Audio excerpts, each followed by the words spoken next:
Good morning, everyone. Happy Monday. I'm Faith Suggs, Legal School graduate, and this is my wonderful father, Shafer Suggs, former NFL player with the New York Jets and Cincinnati Bengals. We are happy to be here. Welcome to F3. Dad, good morning. Happy Wednesday. Good morning, Faye. Happy Wednesday or happy Monday? Monday, I'm sorry. I'm awful dark. What's going on over there?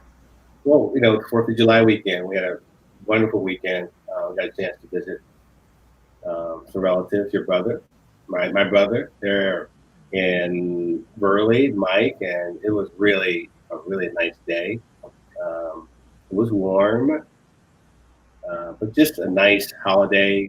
Got a chance to see a lot of fireworks. Actually, traveling back from Maryville back home, I got a chance to see a lot of fireworks without any social distancing worries, in the car. So it was nice. How about you? Did you get a chance to see any fireworks?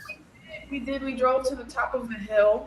Right. And and the thing about where we are is that just like where you were in Indiana, that the fireworks are legal here. You can purchase them here, which is not what we're used to where we're from in Illinois. So everyone was able to set them off in their driveways and their backyards. So it looked like 7 billion fireworks shows at one time. So it's pretty awesome.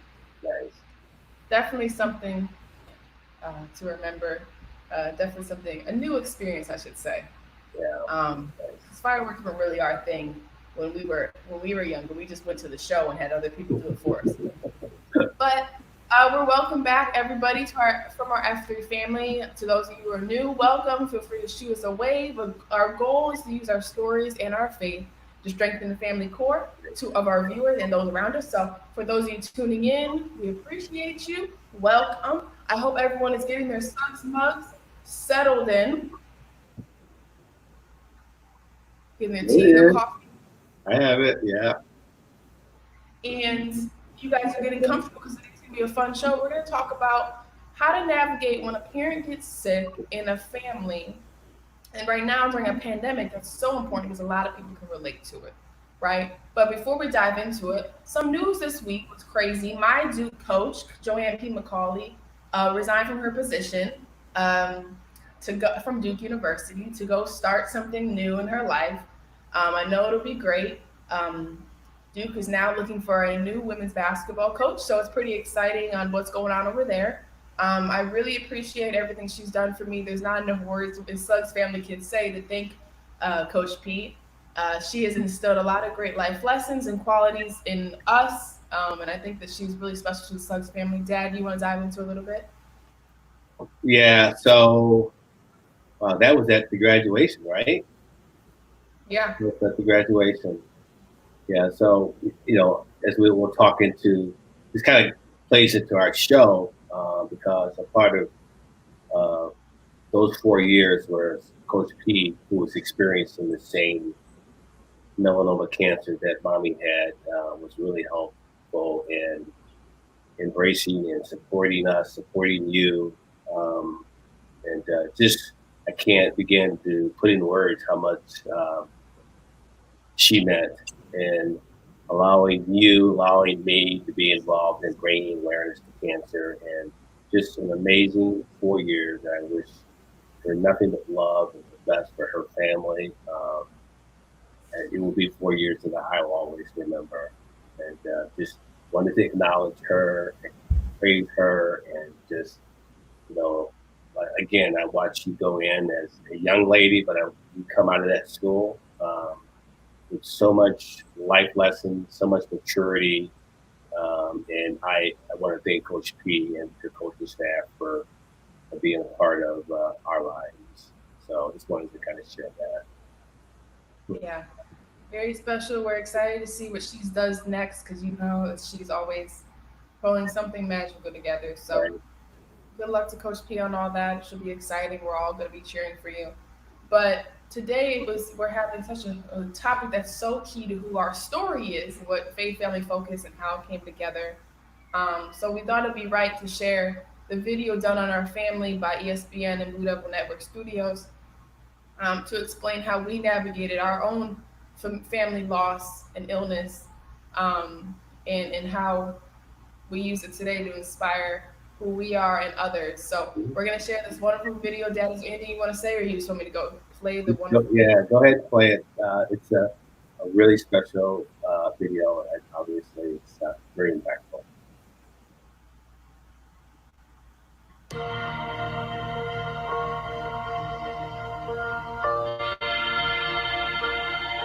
In the fall of 1996, Shafer and Susan Hoster Suggs were expecting their firstborn, but they were not expecting to hear some news that would change their lives forever. When my parents found out they were pregnant with me, my mom had melanoma cancer. It was very scary. It's very, very, very difficult because it was like a level 4. And at that time, we had not named our daughter. I said, there's only one name for this little girl, and it's Faith.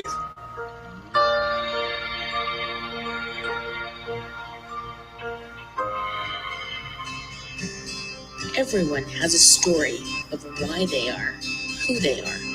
On February 3rd, 1997, Faith Suggs was brought into this world a natural-born fighter. Having a father who played professional football, Faith found her passion in the sport of basketball. Faith Suggs. Greenwell not really looking for her shot. They set up Suggs. And there's her first points of ACC play. Whether it's on the court, off the court, Faith is just always very passionate. She has a lot of love in her heart, and she will do absolutely anything for this team, for her friends, her family especially. Like, you can ask anybody on the team, who's our toughest player, hands down, it'll be Faith. 15 out of 15. She's such a fighter. I've got a picture in my office of Faith, and she's ripping a ball, going after a loose ball and kind of ripping it. I think that embodies her spirit and her fight. Her spirit, her love, her caring. Faith is a very caring, nurturing person, and I see that comes from her mom. I see Sue's grace and her presence in Faith every day.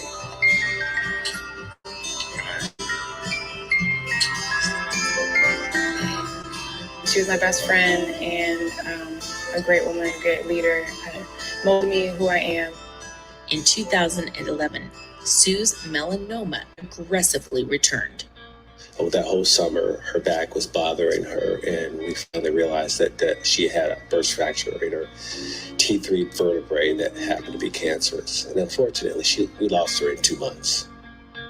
She was 44. The impact that it has had on our lives, I can't begin to really describe it. But we've drawn strength from it, and especially Faith. And it was right before her freshman year. And I remember going to her freshman year and how basketball was that foundation, that was that inspiration that really kept her going. She was just phenomenal. She was the glue that kept the family together. I had to grow up really fast. I had to help take care of my family, kind of step up and be that woman of the household, focus on my basketball career, having fun with things, enjoying every little bit, every day as it comes. And one thing with basketball is as you get on the court, you just have fun, you play with your teammates, everything kind of goes away. Any hardships you're having, it's just the best. It's like my safe haven. As Faith was recruited to play college basketball, the Suggs family received a phone call from someone who understood the impact of melanoma. I was not aware that she also was experiencing melanoma, and that was immediately a bond. I was floored by it at the time because I was just finishing and going through stuff. I wasn't done with so much of what I was doing. And I felt, without question, I felt a kindred spirit with Faith and her family. I wasn't looking for somebody to replace her as a mom, but somebody could understand what that meant, what that looks like day by day, and experiencing how that disease has impacted our lives. The worst melanoma I had was on my forehead, and they went in twice to fix that up. And I remember looking like Frankenstein a little bit when I was cut across the forehead. And then I had, of course, one on my neck here, and my hand here, and my leg here, and my shoulder here. But I have so much respect for Faith and her and her family for what they've been through together and how they've gotten strength from it. And I know that Faith's mom has to be so very proud of her and all that she's done. You look at that and you wonder why. why it had to go that way. You also wonder, why am I so fortunate? Why didn't it go that way for me? I'm a person who's benefited from early detection. I know that I've tried to manage it and had some difficult times with it. For example, coaching after a surgery on my neck. I think that was one of the hardest things I ever did.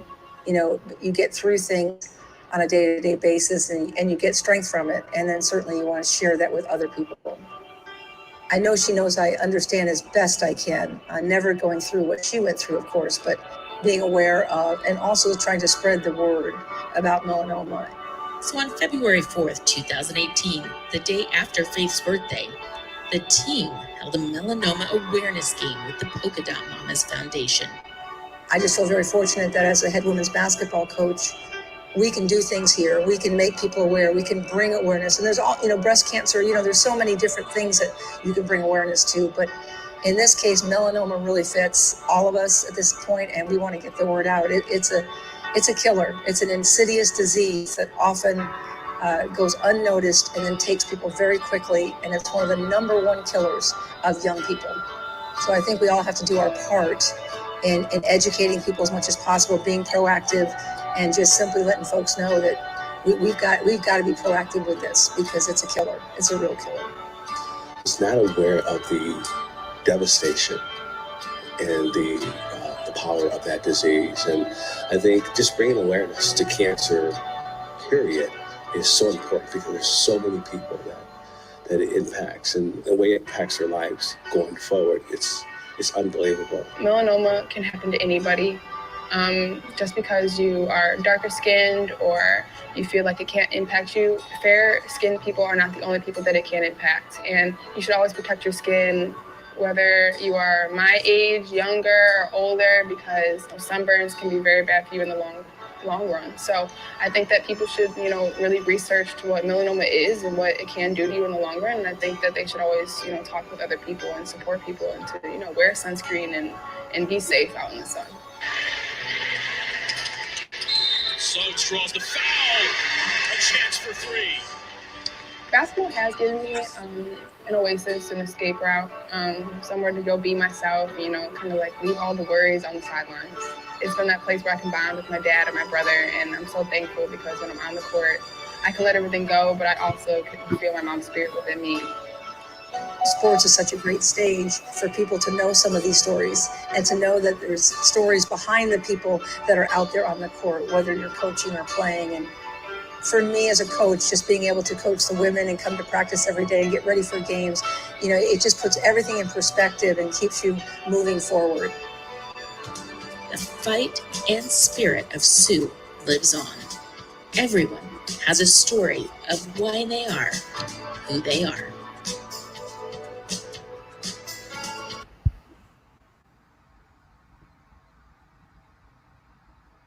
So that's a great one. You look wonderful, Dad. A lot better. I switch screens. No Faith. Every time I watch that, I have so many emotions and feelings, and every time we go through this and we talk through this, I think one of the most motivating, inspirational things that we set the foundation of us having this show was that we can offer some healing grace to those who are experiencing some very similar things in their life. And especially, I thought was really, when we were talking about topics this weekend, when you brought this to, as a topic, I know we talked about it initially, I thought it was really appropriate for people that are, going through family members, parents that are going through very similar things. And, when we talk through this, it's always difficult, but every time we do talk through this, I feel a lot more healing. And so when we talk through this, I want you to,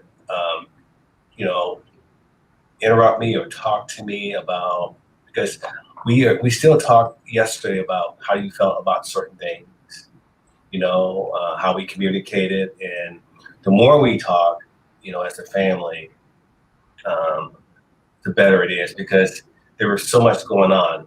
How I was feeling, how you and Devin were feeling, and having visibility to what was happening, and it happened so fast.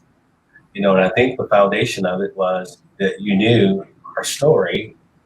You got your name because mommy experienced cancer while she was pregnant with you. So when we first shared it with you, it was like it was back. So, as we talk through this, don't be afraid to interject about something that you didn't think about or you did think about. And I'm just kind of open to, sharing this with our viewers. And viewers, I really would want you to interject or make comments or share any very similar experiences. So I just wanted to say that, Faith, because I think this is a wonderful thing, especially what's going on today. Right. And that's what our goal is today. There's so much going on with a lot of people are getting sick, losing jobs. I mean, there's just a lot of devastation happening in people's lives. And most importantly is we're in the middle of a pandemic. I think it's very important for everyone to not only have these what ifs, but to just think about them, embrace them, and not be afraid of having the conversation and just having that preparation and thoughts. I think that we never know what God has planned for us, but at least we have people who go through it, and that's what our purpose is. We want to share our story for that one day maybe this can impact and help in some sort of way, because when we were going through it, we realized that maybe that could have been helpful as well. So the first thing we really want to kind of dive into is how did we introduce the illness to the rest of the family? Obviously, she had been diagnosed with melanoma when she was pregnant with me, but then she was diagnosed again. It came back in August of 2010. For us as kids, we had no idea. What we remember and what Dad will dive into a little bit from our point of view was that we were constantly on the road that summer, traveling Cincinnati, Ohio, all these different tournaments for AAU, and her back was killing her. She couldn't go on the roller coasters. We had tried chiropractors. And so we were trying to figure everything out. And for Devin and I, we had no idea. So Dad, maybe you can take it away to what you guys had, the first step and things that you guys went through that process. Yeah, and that was the summer of 2011. But I do remember the Indianapolis trip and then the Cincinnati trip. And I remember Mom saying, maybe if I go on this roller coaster, my back would feel better. I mean, and I thought about this overnight. I mean, her back had been bothering her for about 6 months prior. She had went to chiropractors. But when we got back from those trips, I remember the first time her back was spasming really bad, and I was able to get her into the car and take her. And that was the first time we got visibility that there was something, a nodule on her lung, that there was something there that we needed to kind of watch, and maybe we need to follow up. There was no confirmation or affirmation of anything, but it began. It began, something between the two of us, because we had already experienced it. But it began obviously that fear that there was something there, and so we had to start taking steps. And what happened was, because this happened so fast, within a week she experienced it again to a point where she ended up. The ambulance had to come, and we had to take her to the hospital. And they did a CT scan, and that's when they were able to reveal that there was some spots in her T3 vertebrae, down her spine, in her liver, that was possibly cancerous. And over that next 2-week period, we were at oncologists, and we finally got to Iola, and confirmation of it. I think as we got back from the ambulance that time, you guys had visibility. That was the first time, and you may want to correct me, that was the first time I shared with you and Devin that Mom's cancer came back. So the experience that we had in that was we did not know any of that was related to cancer in any sort of way. Okay.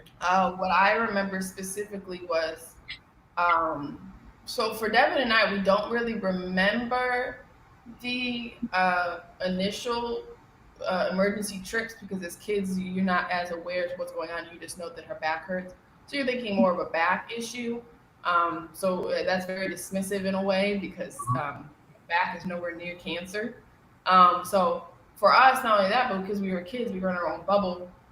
So the first time we were initiated into the situation, um, and brought into the fold was when you guys sat us down one day, in the bedroom, and we were talking. Um, and what you guys did, you did a very good job of communicating what was going on. Because we were supposed to go on a trip that August to Arizona to That's see right. the grand. And so, what you guys did a great job of kind of easing in. You didn't just blurt out. You guys said we won't be able to go on our trip this year. And Deb and I were like so miserable about it. And then you're like, well, remember all the back pains and the trips? Well, it turns out that the melanoma has come back, and that we have to stay here because your mom has to go through. And you guys told us the steps of what she had to go through, and that we were gonna beat it. And I remember specifically we just were asking questions, and then but it was great because we didn't have a lot of questions to ask because you guys had clarified and given us a lot of information and details, um, about what is going on. And so we were kind of in the loop, um, as far as it could be. um, I think that was the best way you guys could have did it. I think that was helpful for us because it wasn't an experience that like scarred us. It was an experience that was like, okay, we're having open communication. We understand what's going on. We're informed. We know what the process is going to be, and then you provided us with hope, which is what the best thing to do. Even though people say that you shouldn't give hope, the best thing you did for us as kids was provide hope and a place, to believe that everything was going to be okay. Do you remember how? I think I asked you this last night. Do you remember how Devin was? I know he was a lot younger. He was only 9 or 10. Do you remember? Did you guys ever have any discussion about it? Um, no, Deb and I didn't really speak on it from what I can remember. Deb and I really didn't speak a lot deeply back then, anyways, um, because he was younger. And honestly, we were in that time period. We're a lot closer now, but we were in the time period where we weren't that close. Um, but Devin definitely was the mama's boy. So he gravitated towards mom a lot during that time period, more than he did. Um, uh, we never spoke with one another. I don't think that harmed us in any way. I think that was just kind of how it was. We definitely spoke after she had passed away a lot more about the situation. But throughout it all, we didn't really talk about it because Devin and I are very similar in the fact that we don't really want to talk about what's going on. We just want to help. Um, because by talking about it, you're not really doing anything. Mm-hmm.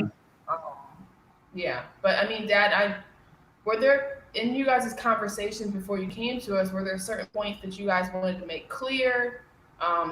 Did you guys discuss how you were going to tell us? Do you remember all that? I mean, Well, it was things were happening very fast, and now in retrospect, I get very remorseful because I didn't realize the amount of time I didn't have. But we were very hopeful. Mommy, her spirituality just really kicked in. She had to kind of bring me along the way, and but then I was I was having visibility to very difficult stuff. I was watching her progressively get sicker by the hour, by the day, and that was the question that I asked you. Were you able to? Because what was happening once we found out, we started radiation immediately. I think you guys even went to a radiation treatment, and then we were hopeful that we were on a clinical trial. We actually tried a chemo, so we were real hopeful that we were gonna beat this. And every week went by because it was 8 weeks. She got progressively worse, and I remember the doctor at Loyola, basically said that we're talking about months now. But at that time, I didn't realize that there was only maybe a week left. But she remained very, very, very, very, very hopeful, very positive, and I just kind of remember. Cause I even asked you, where were you guys? Were you at home? Did we send you away, and you shared with me that you were there. So I don't know, but I do know Well, I that, have a quick question. yeah. Quick question. Did you guys ever hide certain things from us, or not communicate fully, just because you thought that maybe some details just were better spared? Because me and Devin didn't know that there was a timeline. We didn't know there was a timeline either. We knew because of the chemo. The chemo gave us hope, right?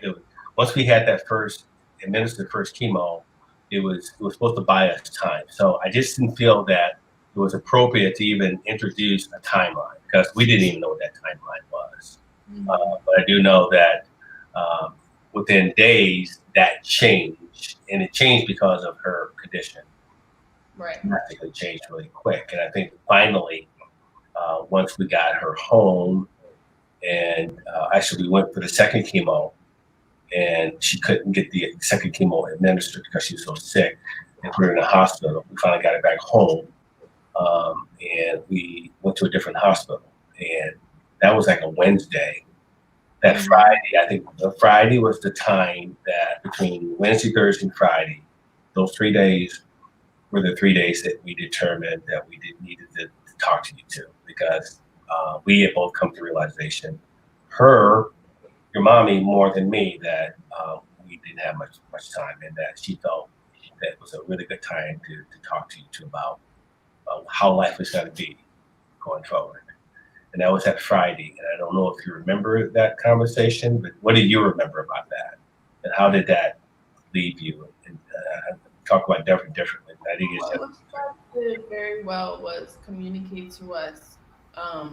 You laid out a plan and kind of like what would happen, what would it be like within that conversation, individually, like what the rules were kind of for how we were supposed to be. It was very lighthearted. It wasn't sad. And I still don't think Devin and I still understood the magnitude of what was going to happen. But I think that closure, that communication, that conversation was very helpful in kind of keeping us involved, in kind of keeping us like in a way where we can always remember this experience, always remember what was going on, always remember her words, so that we didn't have any remorse throughout our lives. And from that point, that experience, I think that yeah, for sure. It just allowed closure, and allowed us to feel involved, because a lot of people wouldn't allow their kids to be that involved and allow their kids to have that conversation because they wouldn't think that it was going to be helpful, or maybe they weren't thinking because at the time there's just so much going on. It's hard to manage as a parent because you're still a human too. So I think that just the fact that you guys were able to do that and have enough strength to be able to map out the conversations and have the conversation when all this was going on was wonderful, and I think really beneficial to us and our own development, because now we had that experience to go off of from that point on. Mm-hmm. Did you go ahead? Go ahead. Did you remember anything that mommy said that really helped you? Life was not going to be okay, but was there anything that she said that really resonated and that you can keep with you and what's been with you to this day?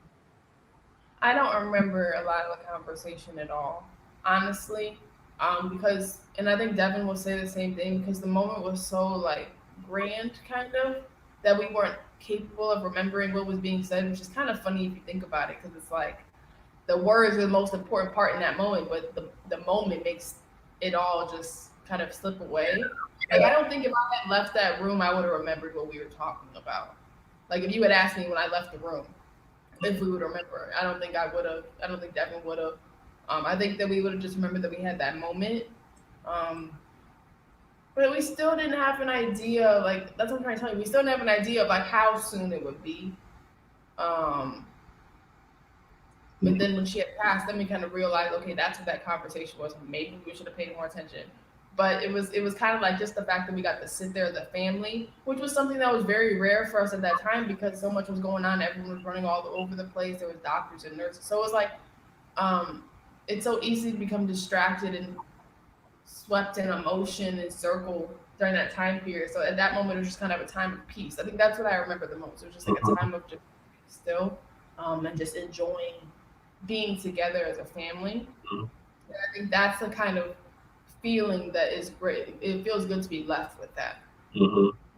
Yeah, that was really what I really prayed for, because I don't know, and I've shared this with you, but between in our viewers who have experienced this with cancer and pain, with hallucination and morphine, she wasn't able to communicate. That was my biggest worry when we decided to say, okay, we need to bring Devin and Faith in the hospital, and I was just amazed by how within an hour, for an hour, she spoke with such clarity.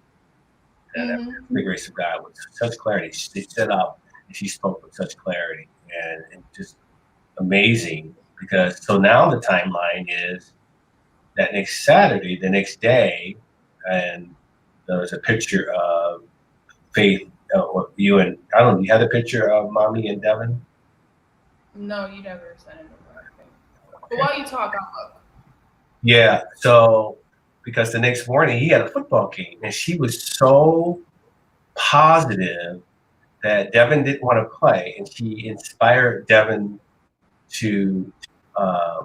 There's the picture. She inspired Devin to go play his football game, and that was that Saturday morning. And I think the picture that I don't know if you showed it, but that was a picture before he left to play his football game, and she was just so inspiring, and to just go out there and just knock him dead. And he went out and he played the football game. He scored a couple touchdowns, and we came back. I remember that.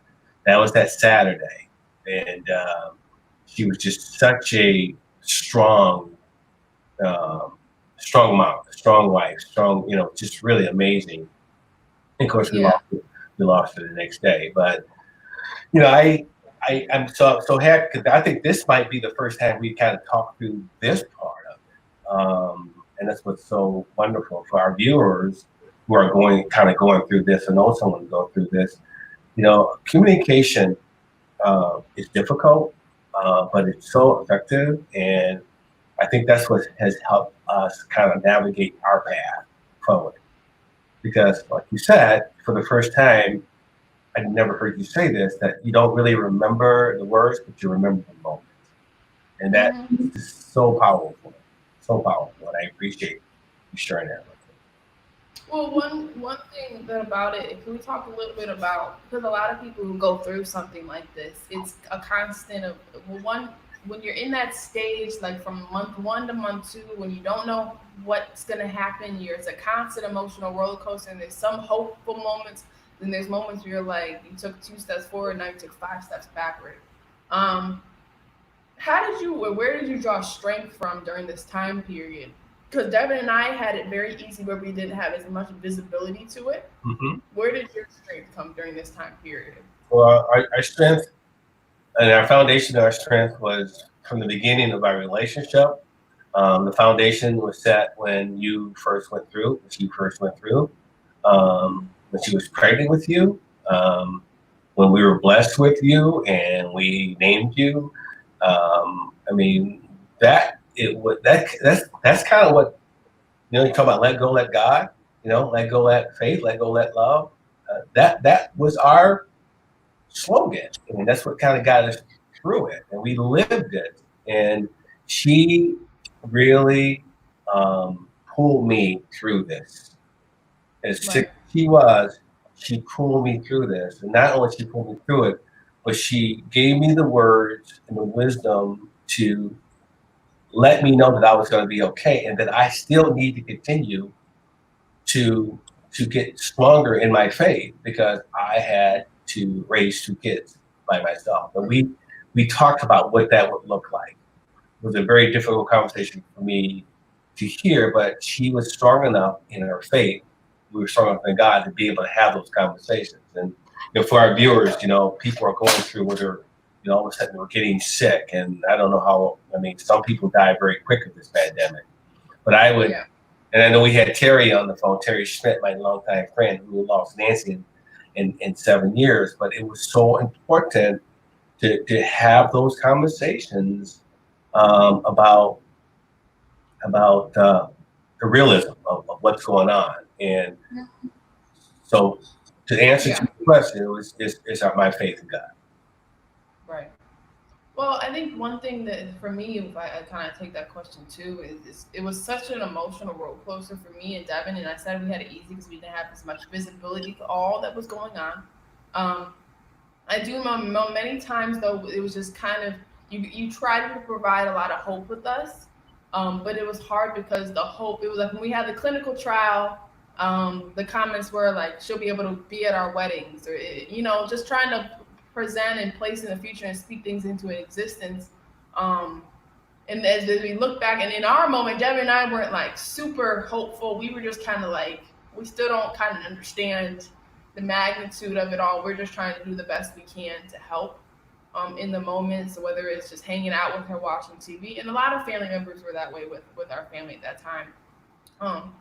It's just we just didn't know what to do or where to go and how to balance everything, but we just try to put ourselves in places to just be helpful. Do you remember when you played your first basketball game at Plainfield East? It wasn't an official basketball game at Montini. You're going to play, and she wanted to go. Do you remember that? I do, but I don't remember what happened. Right. Yeah, because there were things she did not want to stop doing anything, even though she was. I said, "Well, you got to be in a wheelchair." She said, "Well, I'll go." And I remember getting her ready to go, and she go, but she wanted to go, and that was, I mean, maybe, but up until that point, I mean, like you said, I mean, when we picked out your freshman homecoming dress, I was on the phone with her, Yeah. looking at the picture. She actually helped pick the picture of the dress. That was kind of neat. So, even in those final moments, she was so engaged, and she was so, so excited about. She was able to put what was going with her physical pain, emotional pain, and just continue to be a mom, and continue to be like. Yeah.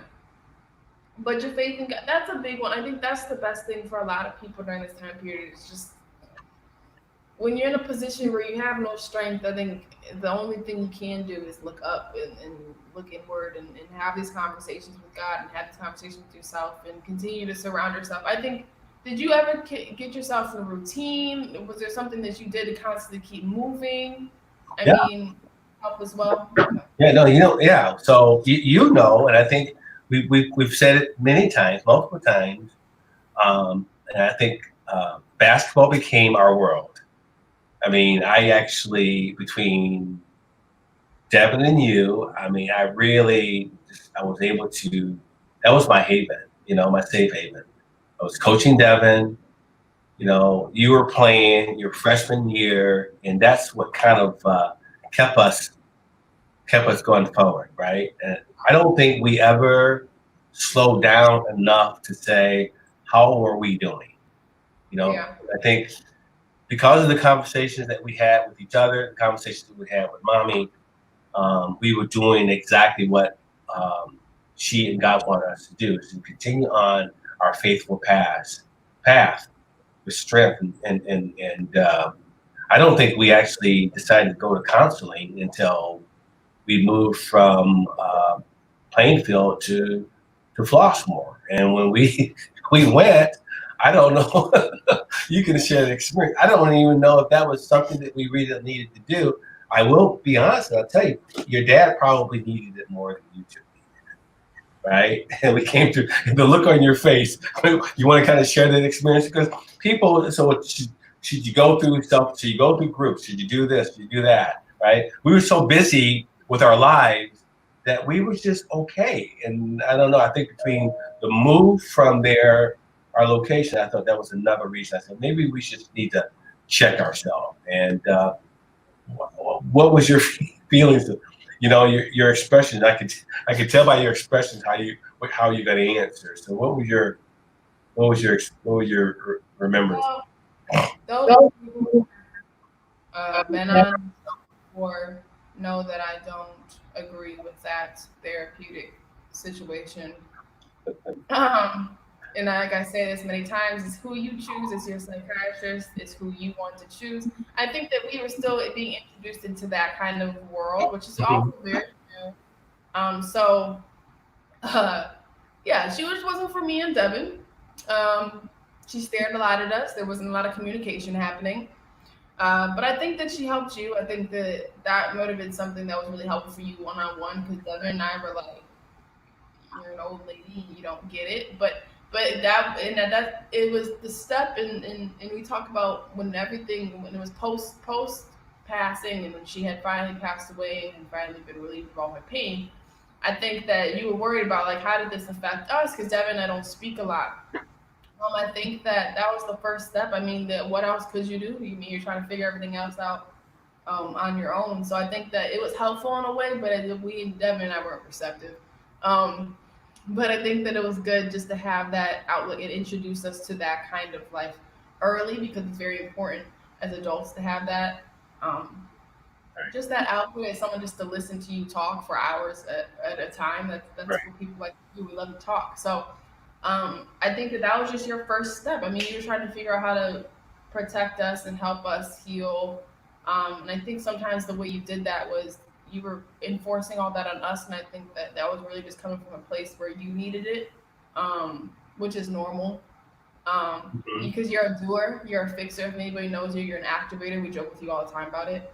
But that's probably it's just like the way you were trying to fix everything. Fixing you was also by fixing us. And Devin and I were like, we're good. We got you. Like Right. with that, like don't worry about us. Like worry about you. And I think that you didn't really figure that out until maybe years later. Now that we're older, we're able to tell you like, no, we hated that experience. It was, you know what I'm saying? We communicated with you, but you did the best you could in the moment with with what you knew and what. I love this so our show last week, single parent, raising, a lot of what we're talking about right now kind of stems from our last show. Our last show I thought was an awesome show. Yeah. With me trying to navigate through a lot of things. So navigating through a loss, healing from that, but then, experiencing what a lot of single moms, single dads, no matter what the situation is, making those decisions, decisions, because that's where I had to kick into that seat first. I had to kick into, okay, now I'm a single parent. Okay, now I have to figure out, the best way to be the best version of myself as a parent. Yeah. And part of that, again, for our viewers out there, there's no playbook for it. Yeah. But I think because of our foundation, our spiritual foundation, and it really kind of helped us. And you assumed the role. Devin, grew very, very, very fast. But now we can kind of bring him into this conversation. You can actually hear from him about how he felt because he was very, very young. But Devin was young, but he's always been very mature in a way. Like he came out. I'm sorry, not always. He got to a point where he became mature before she had passed away. Before we went through his experience and post the experience, Devin is like a comedic relief person, where he expresses through his pain through comedy, or sarcasm, which it kind of lightens a room, if you know what I mean. And when Devin was going through it all, even Devin's not comfortable 100% to be able to get on a show or communicate with us about this. He's like, it's nobody's business. He's not at that point yet, and I wasn't at my point either. I think that the person that impacted me in the ability to be able to tell my story was Coach P at Duke, because she told me, when you're ready to tell your story, you'll tell your story. I remember that. Yeah, and now that I'm older, it's easy for me. And Devin will obviously get to that point, but he doesn't want to be defined by it but he'll realize that his story is very impact on other people's lives, and being able to share it and communicate will help others.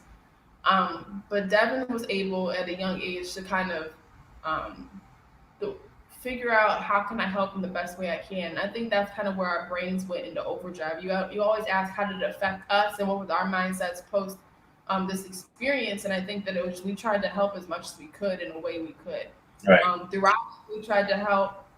Devin tried to help by just being himself. I don't know what that was, but he was comedic and he always laughed and then he was like when you told Devin mom had passed away, he came to me. Do you remember how you told him? Yeah.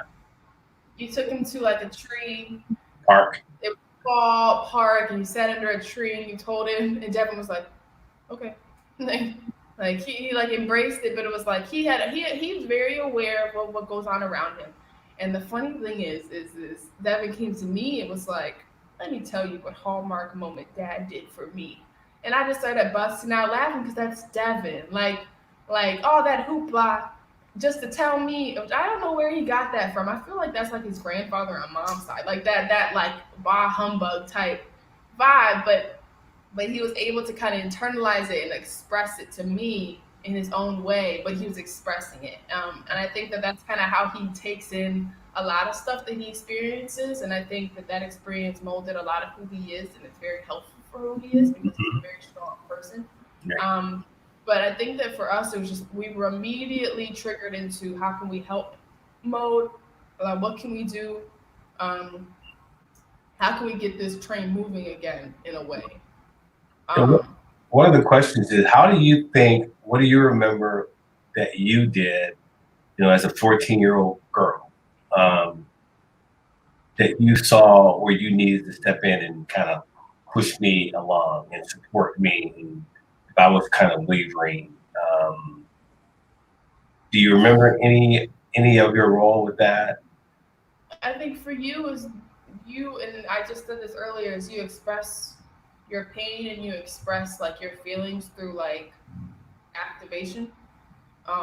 Whether it's like cleaning the kitchen or like running around in a frenzy like a tornado to clean the house, or just randomly moments. We know that those are moments where like you have to do something to make a movement, to make something happen because you feel like you're out of control. And for us, we used to be like, Dad, relax, like just chill out, take a chill pill. Is what we used to say, because you just be like always moving, because you were afraid to sit still. And I think that was the one thing we could do, because if anybody knows you, they can't make you do anything, but we just had to let you know, like, can you just like relax because you're stressing us out. Right. And it helped. I think that was what we had to do. That's all we could do, was at least communicate to you, like, yo, like just like let's chill for a second. The kitchen already got cleaned this morning, like relax. But yeah, I think, and then one thing, that was it. You got better as I've gotten older. You recognize that. I recognize that, but you can take me when I'm not processing or just navigating something. You can see that I'm off beam a little bit and pull me back a little bit. And say, no, what really? Your mom used to say that. So what really is going on with you? Because it's not this; it's something else. And that was also a part of my recovery, is really understanding that I need to get let go and let God. I need to get out of the passenger seat, get back in the driver's seat, but get back in the passenger seat. And you were able to do that for me a lot. Yeah, and I think that for Devin and I, another thing that affected us, and this is like the last thing I really remember, is just how we view like your health is a lot more heightened than before. Because originally you're just dad, like, no offense, dad, like, you're the dad, you're not the mom. So like the mom is like the prime person in the family, right? Everyone thinks about that. They give birth. There's always that bond between the kids and the mom, and that dad is like there for fun, which is what you were. You were fun dad. But when mom had passed away, now it affected us in a point where our vision opened a little more to us. Like, okay, well, you need to drink more water. You need to start exercising again. Like, you need to make, you know what I'm saying? And that was kind of the way we expressed it. And it was kind of like not nice. Like we're very aggressive with how we communicate about your health. And I think that that's the only way to communicate with. That's an understatement. But Yeah, that was definitely important to us because not only that, are you no offense, Dad, but you're older than Mom was by years and years, like Right. decades. Um, so it was important for us. It was like you were always old. You were old. You've been old my whole life. No offense, Dad, but we didn't realize that you were older until now that I'm older and we know how old you are, and I'm realizing, okay, you're 3 years away from, you know what I'm saying. So for us, it was like we need to prepare. Like you're not going to be there for most of our life. That's just kind of because we've got you with your years of wisdom for our whole childhood. So it was very important for us to kind of tell you, like, look, you got to make it to 102. Right. Because we just went through this and we're not doing this again. Yeah. In a way. I cannot tell you how that inspires me. You know, people say, well, how do you maintain your youthfulness, right? Well, I could be better, but when I hear you, and Dad, drink water, Dad, do this, keep your weight down. And I keep saying, well, you know, guys my age are, no, we're not comparing you to guys your age.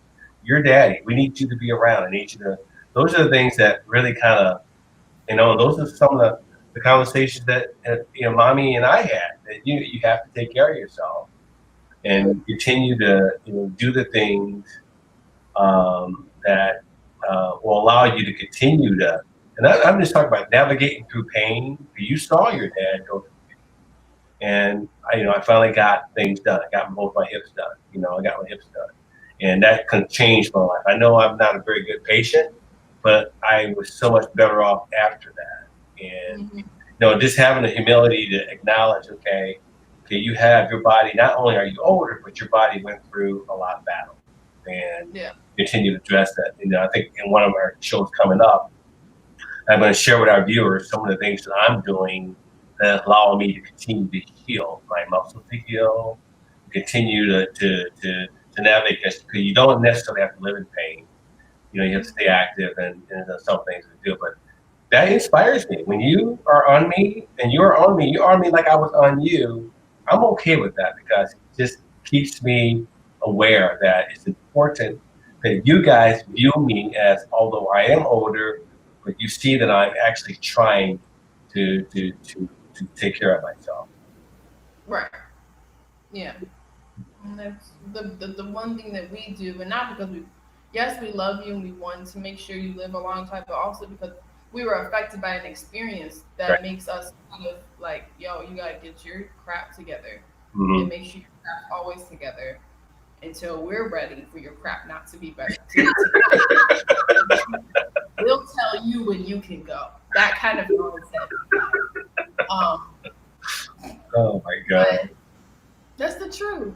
But today was great. I hope this helps some people in some sort of way. I mean, we're in the middle of a pandemic. We're in the middle of a lot of stuff that's going on, and a lot of people losing their lives, even though that a lot of people are disregarding the extreme of what we're in right now. A lot of people are being affected by this pandemic. A lot of people are being affected in some sort of way because that's just life is still going on, even within a pandemic. So in some sort of way, I guess it's just the one thing we really took away was to communicate constantly, communicate effectively, cherish the small moments you have together, because life is like a hamster wheel. You don't really stop moving until someone grabs the wheel. So that's really, I think, what we really did. That is there anything you can think about that will try to help others in this process if they were going through it?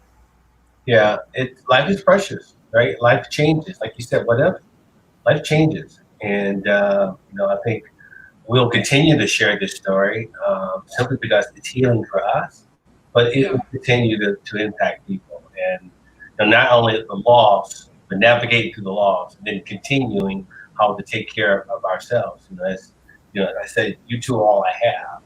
So again, I'm always watching over you guys, but more importantly, watching over you. Communication is really so important.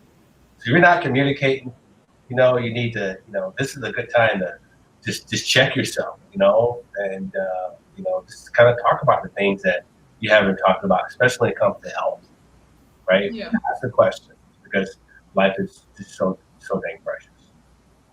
Right. Well, thank you again, everyone, for joining this wonderful Monday. We are so thankful for those of you who stopped by today to discuss with us. Again, remember, I think this is very important within this moment, in this episode, is to let go and let God constantly. We'll see you on Wednesday, but thank you most importantly to Amazon Fire, YouTube, Facebook, Roku, Apple TV, and our key platform out of Phoenix, Arizona, E360 TV. Those of you who don't know what it is, go Google E360 TV. They got some awesome shows on there. Again, this is Faith Family Focus. We want to use our faith as a vehicle to help heal and sustain others on their goal to strengthen the family core. And we want to leave you with our wonderful slogan, let go, let God, let go, let faith, let go, let love. Everyone have a wonderful Monday, and we'll see you on Wednesday.